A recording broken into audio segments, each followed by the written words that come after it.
je vais vous parler aujourd'hui des greffes mélanocytaires et plus particulièrement d'un nouveau procédé qui s'appelle le Viticel. Tout d'abord, je voudrais rappeler quel est le but de la chirurgie du vitiligo. Eh bien, dans un certain nombre de cas, nous avons des patients qui, après plusieurs mois de traitement, ne voient pas une pigmentation suffisamment importante arriver sur leur plaque de vitiligo. Et donc, lorsqu'on a une peau vraiment désertifiée en mélanocytes, eh bien, une des solutions, c'est d'apporter des mélanocytes frais et de les stimuler ensuite pour faire du pigment.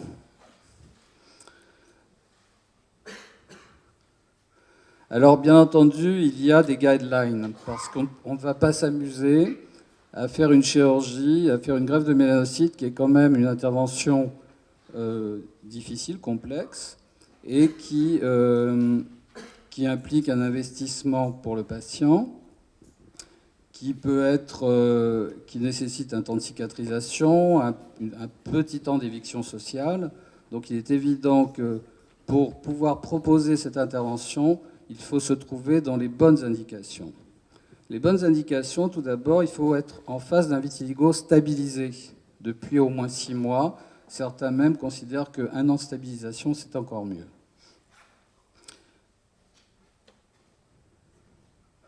Alors, est-ce que toutes les formes de vitiligo peuvent justifier du traitement chirurgical de la greffe de mélanocytes?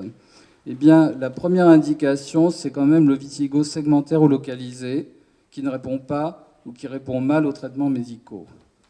En deuxième indication, c'est un vitiligo qui est généralisé ou non segmentaire, mais c'est un vitiligo qui ne doit pas être évolutif et qui ne doit pas présenter de phénomène de Koebner. Le phénomène de Koebner, eh bien, c'est l'apparition de plaques de vitiligo sur des zones qui ont été traumatisées, soit à la suite d'une brûlure, d'un traumatisme mécanique ou chimique. Alors, juste un petit rappel pour vous expliquer qu'il y a de très nombreuses techniques de greffe de mélanocytes. Alors, les greffes de mélanocytes, les techniques que moi je pratique, elles sont au nombre de 3. Il y a la greffe épidermique mince.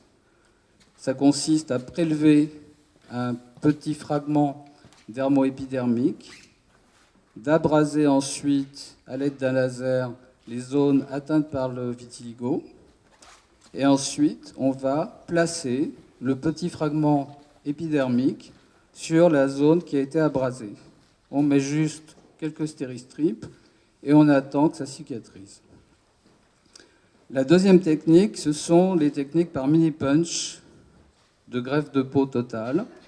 Et là, on va se trouver plus dans des zones difficiles à traiter, difficiles à repigmenter, qui sont les zones des muqueuses, comme les lèvres, parce que là, c'est très difficile d'utiliser des techniques de greffe cellulaire ou d'utiliser des techniques de greffe épidermique mince, du fait que ça ne va pas bien tenir.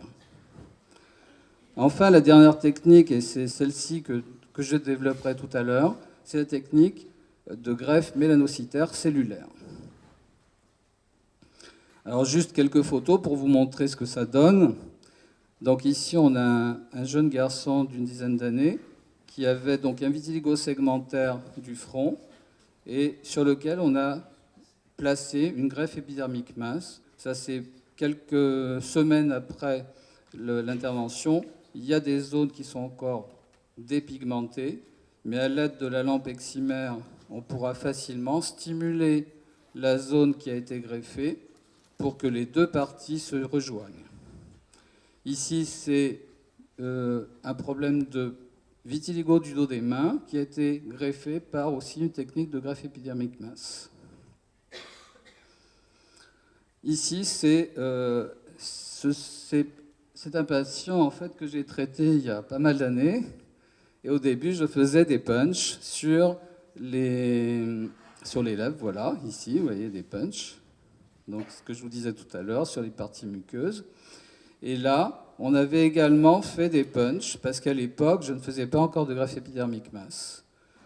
Alors, bien entendu, ça a pigmenté, mais vous voyez que la pigmentation n'est pas très homogène. C'est l'inconvénient des punchs. Là, c'est un diagramme qui représente les différentes techniques de greffe mélanocytaire. Donc, c'est une étude qui a été faite en 2007 à partir de 3000 patients. Et c'est pour montrer les performances respectives des différentes techniques. Comme vous le voyez, les greffes épidermiques minces et les greffes de suspension cellulaire épidermique non cultivées obtiennent de meilleurs résultats que les autres techniques globalement. Et qu'on a de meilleurs résultats, vous voyez ici ça représente le vitiligo segmentaire, le vitiligo non segmentaire. Vous voyez que le vitiligo segmentaire répond le mieux aux techniques de greffe mélanocytaire. Alors là, j'ai essayé de faire un petit résumé des difficultés, des avantages et des inconvénients de toutes les techniques. Comme vous le voyez, les cultures mélanocytaires, les suspensions ou les greffes épidermiques n'ont pas les mêmes contraintes. Je parlerai juste brièvement des cultures mélanocytaires tout à l'heure, mais ce qui a été le plus utilisé, ça a été les suspensions cellulaires et les greffes épidermiques. Donc la technique d'Yvon Gauthier était une technique très innovatrice et intéressante, mais elle se faisait en milieu hospitalier. Et du fait que ça se passait sur 2 journées et qu'il fallait utiliser tout un système d'étuves et donc qu'il fallait faire des manipulations, aujourd'hui, la législation européenne ne nous permet plus de faire cela et sûrement pas en cabinet. Aujourd'hui, on a des systèmes plus simples qui sont des systèmes de trypsinisation à chaud qui permettent de séparer l'épiderme du derme. Et ce sont ces techniques-là qu'on retiendra pour faire les greffes mélanocytaires cellulaires aujourd'hui. Que ce soit les techniques cellulaires ou les techniques épidermiques minces, il faut quand même un bon apprentissage, puisque la difficulté, c'est d'abord de prélever la peau dans de bonnes conditions et d'avoir un petit fragment de peau qui est mince, mais qui est à peu près égal en épaisseur à peu près partout. Bien entendu, on va greffer généralement de petites zones, c'est-à-dire qu'on ne va pas se lancer dans des greffes de corps entiers. De toute manière, les greffes de mélanocytes, ça va intéresser des zones bien limitées.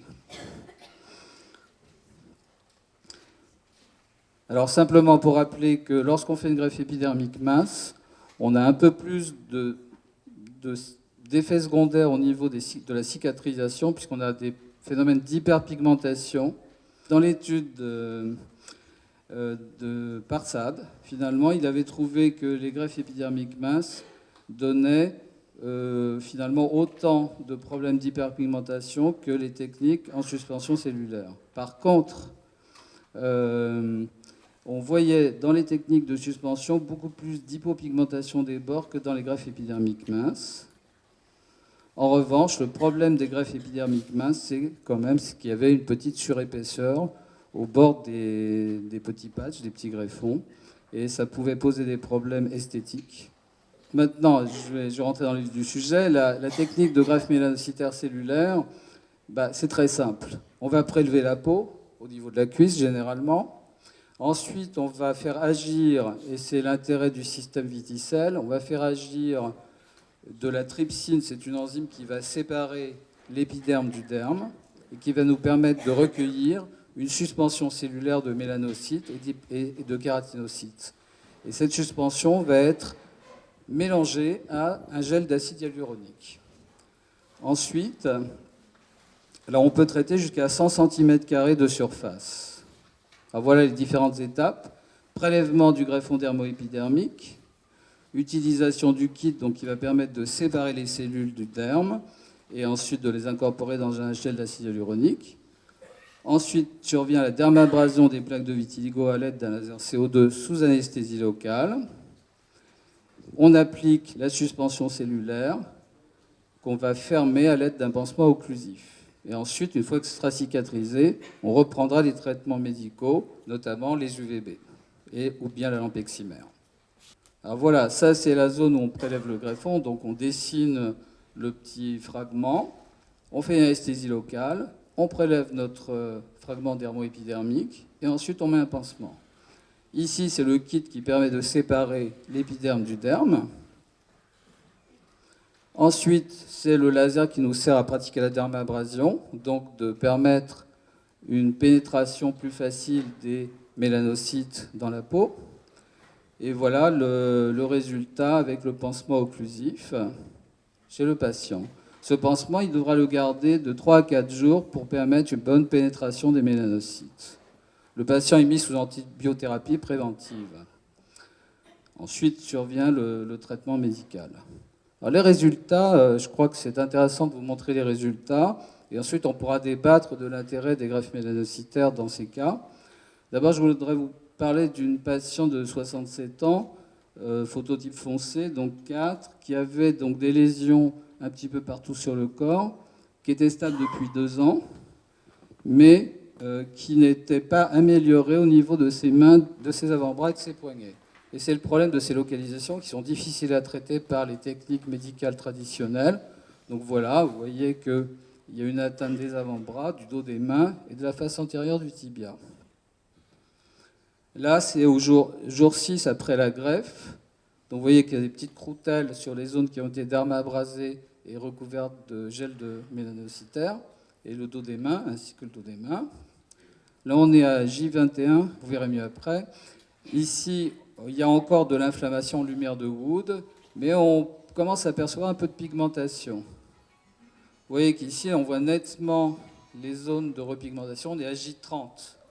Or, un résultat pareil à J30, ce n'est absolument pas possible avec les traitements médicaux par UVB ou par lampeximère. J60, vous voyez que ça se concentre davantage, aussi bien au niveau du dos des mains que sur les avant-bras. Et là, on est à J90, c'est-à-dire 3 mois après les greffes de mélanocytes. Je voudrais vous montrer un deuxième cas, un phototype un petit peu plus foncé.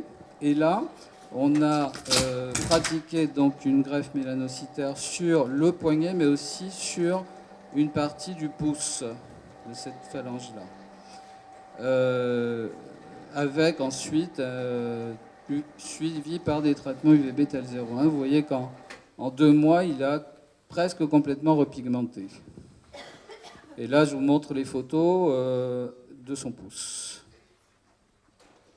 Le troisième cas, alors ça c'est une patiente intéressante parce qu'elle a un vitiligo segmentaire. Vous savez que le vitiligo segmentaire, c'est une très bonne indication de la greffe mélanocytaire.